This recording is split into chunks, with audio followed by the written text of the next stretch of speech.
Na próxima hora e cuarto imos estar aquí falando con 3 autores, 3 convidados sobre os seus últimos libros, sobre literatura, sobre Galicia, sobre xornalismo, sobre a crisis, sobre a vida en xeral, o que vai surdindo nas conversas.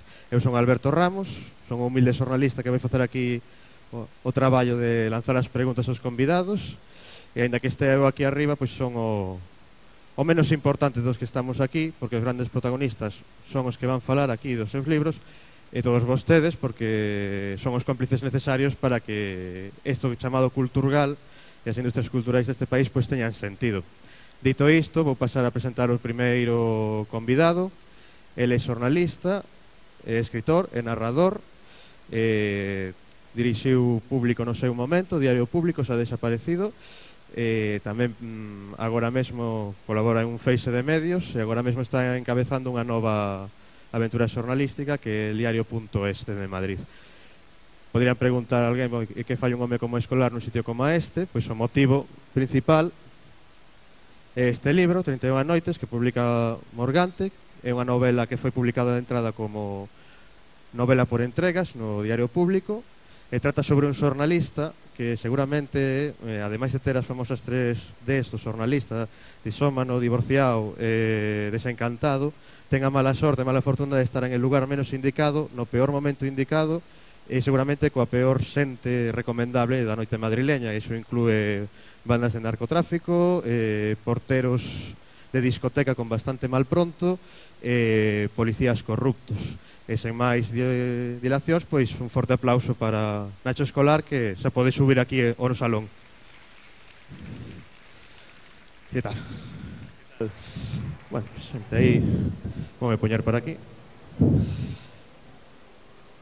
Bueno, pois vou abrir aquí a chuleta, por se fai falta. Vienes preparado, non? Veño preparado, sí, por se acaso, non vai a ser. E nada, eu creo que quería preguntar, porque, bueno, xa falei un pouco na presentación de unha novela por entregas, un principio, co argumento que máis ou menos fun dicindo así pinceladas, e parece unha novela que é moito de intriga, suspense, policiaca, mestura moitos conceptos, moitos xéneros, moitos subxéneros, pero ti como definirías ante o público, ante o lector, pois este libro que está publicado agora en galego?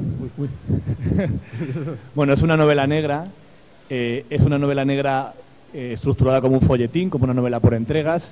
La publiqué en origen en Público en el verano del 2008 o 2009, en 31 entregas en el cuadernillo de verano.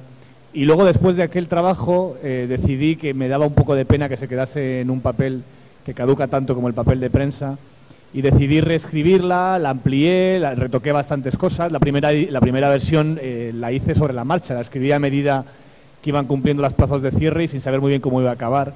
Y después retomé aquel trabajo para darle una vuelta, para que tuviese más coherencia que tenía en la primera versión, amplié bastantes cosas y se convirtió en lo que es ahora, en 31 noches. La primera edición en castellano salió esta primavera, salió hace unos cuantos meses ya, y ha ido razonablemente bien, y cuando me invitaron a traducirla en galego, pues yo encantado, claro. Esa historia, é dicir, unha estructura así de 31 capítulos todos os días, limita moito e xa che dá unhas pautas entradas. Entón, claro, ves vendo o libro, como se desenvolve, os personaxes entran moi rápido, teñen moito de estereotipos, non é unha crítica no sentido porque son imprescindibles en este tipo de cosas. Entón, a idea era original de quero falar deste xornalista nunha novela e quero falar deste xeito, ou foi o formato o que determinou moito o contido e a forma? Me pasó dos cosas. Primero, yo quería jugar con una trampa con mis lectores. Estaba pensada para estar publicado en un cuadernillo de verano con mi cara y mi firma, ¿no? Y el protagonista es un periodista que no tiene nombre y que se desenvuelve sin nombre, porque jugaba con el lector, sobre todo en el periódico, en su primera publicación, con la trampa de que ese periodista podía ser yo. Jugaba con la idea de que el lector sabía que me leía habitualmente en otra página del periódico, sabía que yo era un periodista, y el hecho de escribir ficción era una trampa y una complicidad con el lector de desenvolverme así. La estructura por capítulos, y por capítulos tan cortos en su primera versión, luego se ha ampliado, pero sigue siendo una novela corta, tiene una ventaja, que es casi una bala. Están pensados para ser autoconclusivos, cada capítulo en sí es una historia, es muy rápida la acción, y el problema es que obliga a lo que tú dices, a personajes muy rápidos y muy estereotipados. Yo creo que la novela negra tiene que ser estereotipada también. No creo la novela negra, a la que a mí me gusta, suele ser estereotipada. Los personajes, las chicas son malas, los chicos son borrachos, y los polis son corruptos en la novela negra. Y ahí jugaba con esa idea, ¿no? Jugaba también con personajes muy directos que tienen más desarrollo en la novela de lo que tuvieron en su versión primera por entregas, pero que sigue teniendo esta velocidad que no quise cambiar, porque creo que una de las virtudes del libro es que se termina. A mí me obsesiona mucho la idea de que si escribo es para que la gente lo lea hasta el final. No me gusta la idea de escribir un texto muy largo y que la gente solo se tome 2 párrafos y no termine el texto. Y soy un obsesivo de cosas como, por ejemplo, después de cada punto y aparte le estás dando la oportunidad al lector de que se vaya, como si fuese un zapping la publicidad, o de cosas como que no puede terminar un texto, el que sea, o un capítulo, dejando al lector sin ganas de seguir leyendo, ¿no? Y eso sí que está en la novela, con esos defectos también, con que son una acción demasiado rápida, no profundizo mucho en algunos personajes, pero la novela se lee hasta el final. No conozco a nadie que haya empezado a leerla y le haya dejado sin acabar.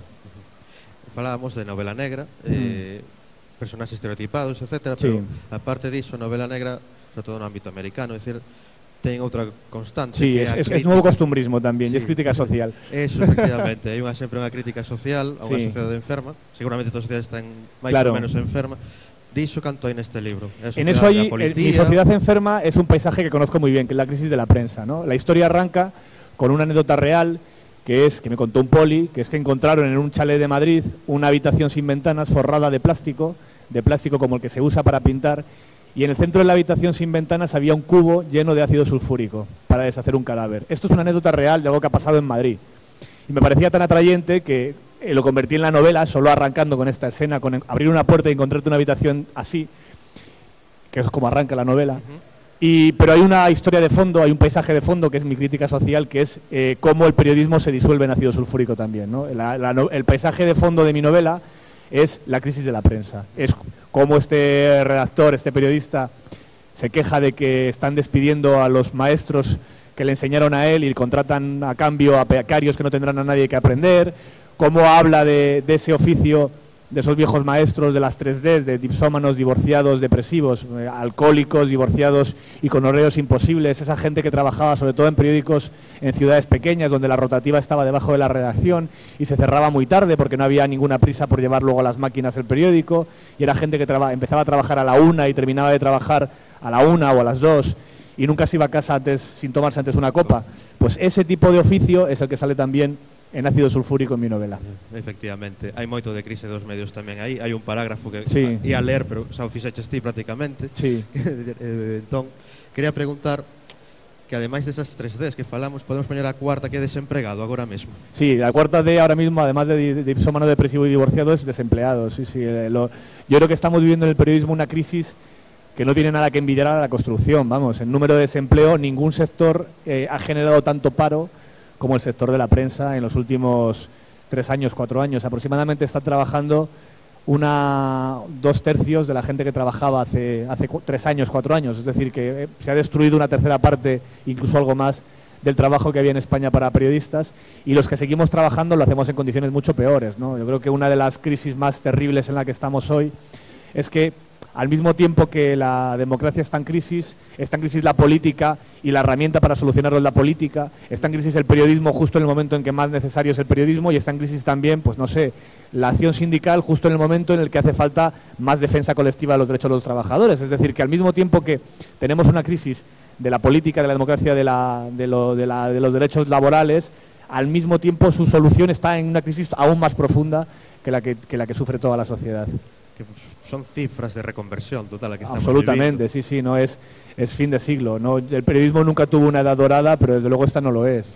Yo creo que se nos ha juntado la crisis coyuntural que padece todo el mundo, agravada porque la prensa vive de la publicidad, y cuando vienen malas lo que recortan primero las empresas es el marketing, y entonces los periódicos, las radios, las televisiones somos los primeros en llegar a la crisis y los últimos en salir, porque hasta que se activa toda la rueda no hay presupuestos para la publicidad. Pero es que además tenemos una crisis estructural, un cambio de modelo tecnológico, donde lo que muere es evidente que se ha muerto, pero lo nuevo no ha nacido todavía, y no, los modelos de ingresos se hunden en el papel, pero no acaban de arrancar en Internet, en un momento complicadísimo.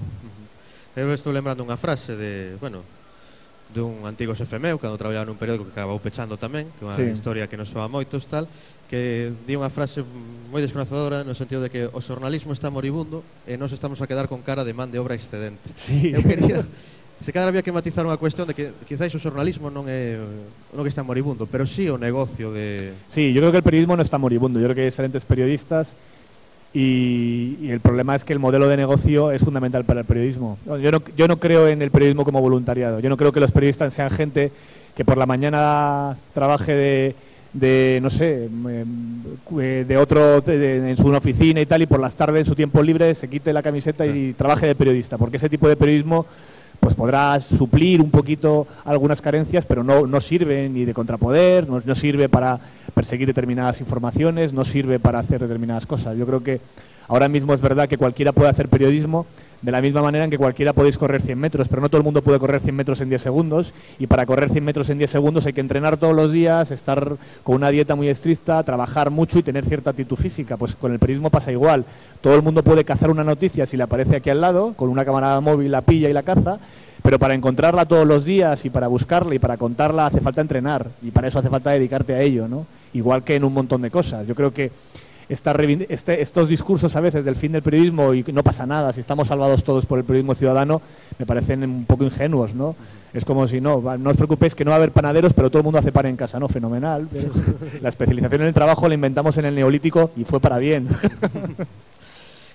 Quería preguntar tamén, que, bueno, estamos falando moito de periodismo e pouco do libro, pero sí, é falar un pouco das dúas cousas ao mesmo tempo, pero agora mesmo, pois, vostede pois iniciou aí un proxecto novo aí pouco, sí, que tamén ten unha colaboración constante con un medio de aquí que é praza.com. Sí. Eu quería saber como vai este proxecto e se é fácil, como se fai para que isto que se di sempre de que a rede é o gran problema para o xornalismo, que significou o momento de crise, que sea rentable, sí, que sea rendible, como é posible facelo? Pues nosotros lo hacemos primero con una estructura de costes austera en el sentido literal y de la RAE de la palabra. Austero no significa lo que hace Merkel, sino que solamente gastas en lo que de verdad necesitas. Y eso es lo que intentamos. Nosotros gastamos en lo que de verdad necesitamos, no tenemos una planta noble encima de nuestras cabezas donde el suelo es de moqueta y los directivos ganan mucho dinero, las redacciones de los periodistas, los accionistas somos principalmente periodistas, somos dueños del trabajo en el que estamos y somos dueños del sitio físico en el que estamos. Y eso nos permite una estructura de costes muy barata comparada con nuestros competidores que sí que tienen pues Cebrianes y Pedro Jotas y cosas así que salen muy caras, ¿no? Nosotros no tenemos eso. Y luego al mismo tiempo lo que tenemos es el apoyo de los lectores también. Hemos puesto en marcha un modelo mixto donde no solamente dependemos de la publicidad, sino que también dependemos de los lectores. Los lectores, muchos de ellos se hacen socios. Ser socio del diario.es es que nos apoyas económicamente con 5 euros al mes, 60 euros al año. Y a cambio de eso les damos pues algunas golosinas, algunos reconocimientos a esos lectores. Les dejamos leer algunos de nuestros artículos antes que el resto de los lectores. Cuando comentan aparece en un espacio destacado. Hoy les acabamos de mandar un libro que ha editado Amador Fernández Sabater gratis en formato digital. Hacemos una serie de cosas para los socios que en el fondo lo que les pagamos es nuestro agradecimiento, porque no vale lo que les damos, no vale 5 euros al mes. Pero nos está yendo bien porque mucha gente tiene simpatía por el proyecto y se toma esos 5 euros como yo necesito que esto siga abierto. Como lector, como ciudadano, necesito que en este kiosco que tenemos, completamente reaccionario, en el que si llegase aquí un extraterrestre y fuese al kiosco de Madrid, que es el que conozco yo, y viese la prensa que hay, diría, bueno, esta gente es carlista, ¿no? Aquí hay derecha, ultraderecha, derecha republicana, derecha monárquica y izquierda moderada, no hay nada más. Y como la sociedad española no es así, pues nos está yendo bien también de visita, nos está yendo bien de publicidad, porque tenemos una audiencia bastante notable. Estamos haciendo 200.000 visitas, 150.000, 250.000 visitas cada día. O sea que de momento funciona bien. Todo negocio en internet es posible, ¿no? Sí, es posible, claro que es posible. Que siempre fue a gran Nosotros estamos, este año el presupuesto lo vamos a cerrar por encima de lo previsto, y eso significa que perdemos dinero, pero bastante menos de lo que teníamos previsto perder, a pesar de que pagamos a todo el mundo, a los columnistas, a los periodistas, a los colaboradores, a la gente de redacción, por supuesto. Y para el año que viene las cuentas tal y como van nos saldrán más o menos equilibradas. Equilibradas es que cada euro que tengamos de más lo vamos a utilizar para contratar a más gente. ya lo estamos haciendo. El lunes, hace 2 semanas entró una periodista nueva, el lunes entra otra más, empezamos siendo apenas 9 periodistas, ahora vamos a ser, en una semana seremos 14, va creciendo, va siendo cada vez más grande la redacción. Bueno, vamos volver un poquinho o libro tamén, porque cando se xuntan 2 xornalistas se acaban facendo 2 É lo que tenemos, nos habláis de periodismo, nos ponemos a hablar de periodismo. Facemos unha reunión casi de Alcohólicos Anónimos, para contarnos os dramas, entón pois vamos a centrar un pouco máis no libro, ainda que tamén vai ser de xornalismo, é dicir, canto de escolar hai nos xornalistas en nome aí, cantas des cumples ti? Yo de momento ninguna, porque yo divorciado no estoy, depresivo no suelo y dipsómano lo normal, vamos, lo normal en un periodista, o sea, pues ocasional. É dicir, pero podemos reflectir, falabas un primeiro capítulo do Bidón, que eso pasou, é dicir, hai máis detalles, vicheste algunha vez en algo sí, a mí lo que me ha costado de la... máis surrealista incluso. A mí, yo tengo, antes de dedicarme a cosas de internet, yo fui periodista de sucesos.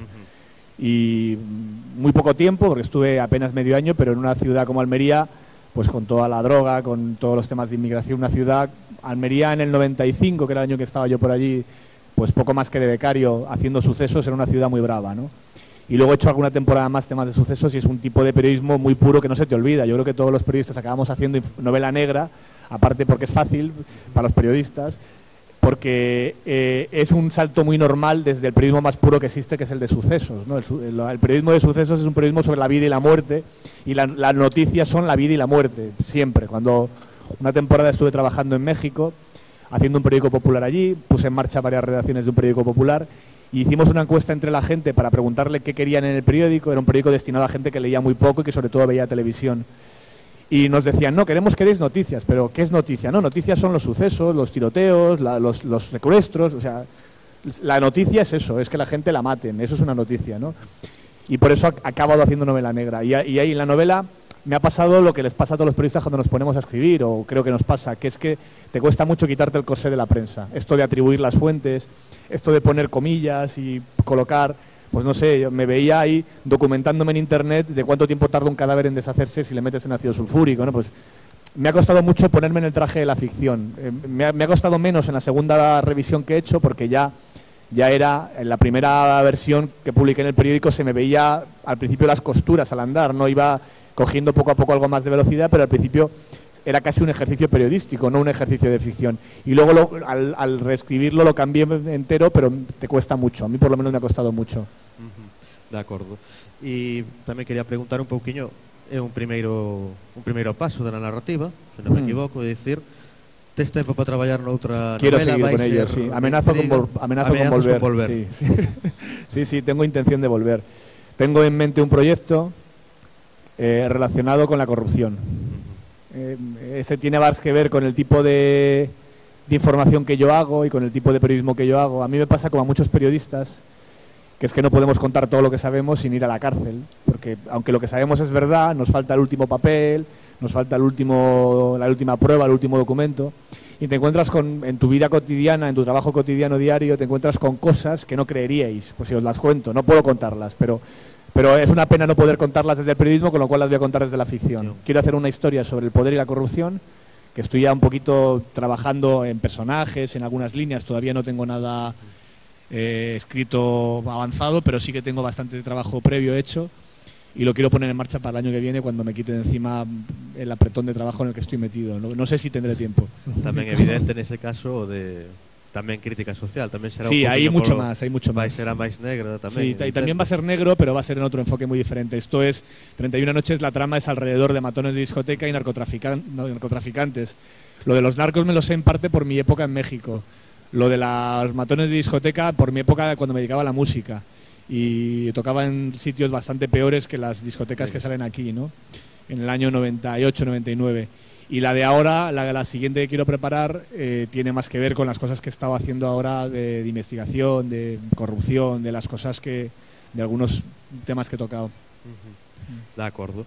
Quería preguntar tamén, creo que vamos a ir rematando, porque se podemos falar moitísimo máis de periodismo, pero bueno, para uns 25 minutos cada unha entrevista, pero vou facer outra pregunta de periodismo.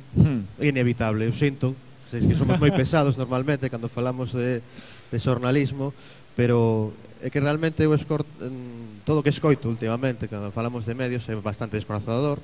Sí. É unha mensaxe que, bueno, ti lanzas que por determinados feitos é un certo de optimismo realmente, non? É dicir, fainos falla ese sentido de deixar de rasgarnos as vestiduras que estamos moitas veces, porque claro, aquí estamos vivindo situacións como o que máis próximo que pasou e o que máis rebumbe tivo foi o que pasou no El País. Se falou moito diso e parece que os jornalistas Hombre, yo lo del país era significativo porque era que el agua llegaba ya al primer camarote del Titanic, ¿no? Pero porque el país era no sé, el proyecto periodístico de más éxito de la historia de España, sin ninguna duda. Y es simbólico que incluso en el proyecto periodístico de más éxito de la historia de España, el periódico de pago que más vende en España, el periódico que más influyente, también se encuentren en esa situación, a pesar de que hasta hace 3 meses eran rentables. Ha sido también el último periódico en entrar en pérdidas. Pero el problema no es el país, el problema es todo lo que hay ahí debajo del país. No solo es el país. El país es simbólico, pero es que la situación es dramática, lo mires por donde lo mires. No hay una sola redacción en España que no haya pasado por ERES, que haya pasado por despidos, por reducciones de sueldo, por aumentos de jornada laboral.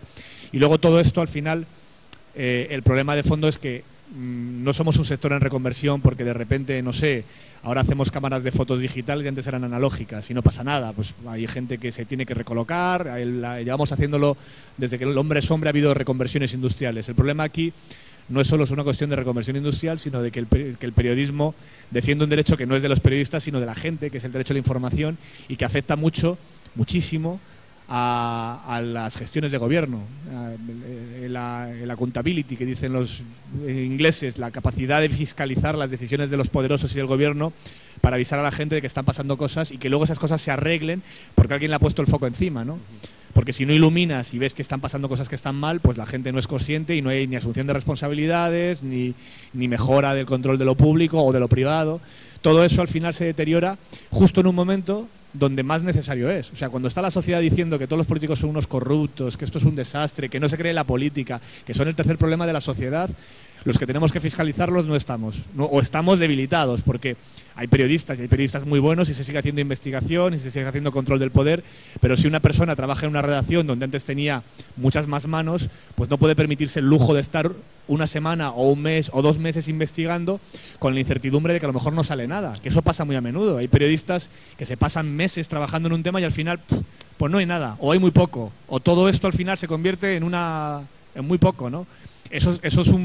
Para eso hace falta medios capaces de pagar ese tipo de periodismo y si se pierde capacidad, pues evidentemente esas noticias pues no salen, ¿no? A mí me parece, por ejemplo, terrible que un periodista como Chechu Yoldi, que si fuese estadounidense sería Robert Redford, porque es un tipo capaz de cargarse al presidente del Supremo por un caso de corrupción, haya sido despedido. ¿Qué ha pasado en este país para que esto pueda suceder, ¿no? ¿Cómo es posible que alguien que es capaz de tumbar al presidente del Supremo y el presidente del Consejo General del Poder Judicial hace 3 meses, la última gran exclusiva de la prensa española yo creo que es esa, ¿no? No sea rentable en una empresa porque es demasiado caro, porque me parece terrorífico, ¿no? No sé si no sé las cuentas del país, no sé si era demasiado caro o demasiado barato, pero desde luego si hemos llegado a un punto en el cual esto es posible, algo va muy mal, ¿no? Os jornalistas estamos pagando moito máis, parece que os consellos de administración ou os que cobran 13 millóns de euros. Por ejemplo. Básicamente. Por ejemplo. Bueno, unha última pregunta. Como estamos aquí no Culturgal, sí. Eu vou facer unha pregunta un pouco de concurso de beleza, non? Pero que sabe vostede do meu país, desta cultura? Non sei que vivo hoxe por aquí. No, yo vengo de turista, como comprenderéis. No sé un poquito de vuestra cultura, sé bastante, pero no, vengo de turista. Lo que sí que estoy encantado es que mi primera traducción sea el galego, ¿no? Yo he venido aquí muchas veces de turista, de verano, desde que era niño, veraneaba en Bayona de pequeño, luego en Bueu, muchos años. Y luego aparte en lo periodístico, lo has contado antes, tenemos una relación muy estrecha con Praza y el diario.es somos medios aliados. Ellos nos hacen la versión en castellano de la información sobre Galicia y tenemos una sección dedicada a Galicia dentro del diario.es que se actualiza diariamente con 5, 6, 8 noticias. Y luego además Praza coge muchas de las noticias y las informaciones que hacemos y los artículos que hacemos en el diario y las traducen al galego, ¿no? Y ese modelo la verdad es que nos gusta mucho porque decimos siempre que el diario.es es un periódico federal, ¿no? Funcionamos con empresas libres asociadas en distintos territorios. El primero fue Galicia, El segundo ha sido Cataluña, que lo hemos lanzado hace muy poquito, que ha empezado a funcionar hace 3 semanas, justo antes de la campaña electoral. El siguiente probablemente sea Andalucía, el siguiente va a ser Valencia, Euskadi, y estamos montando una estructura de empresas confederadas o empresas cooperando, ¿no?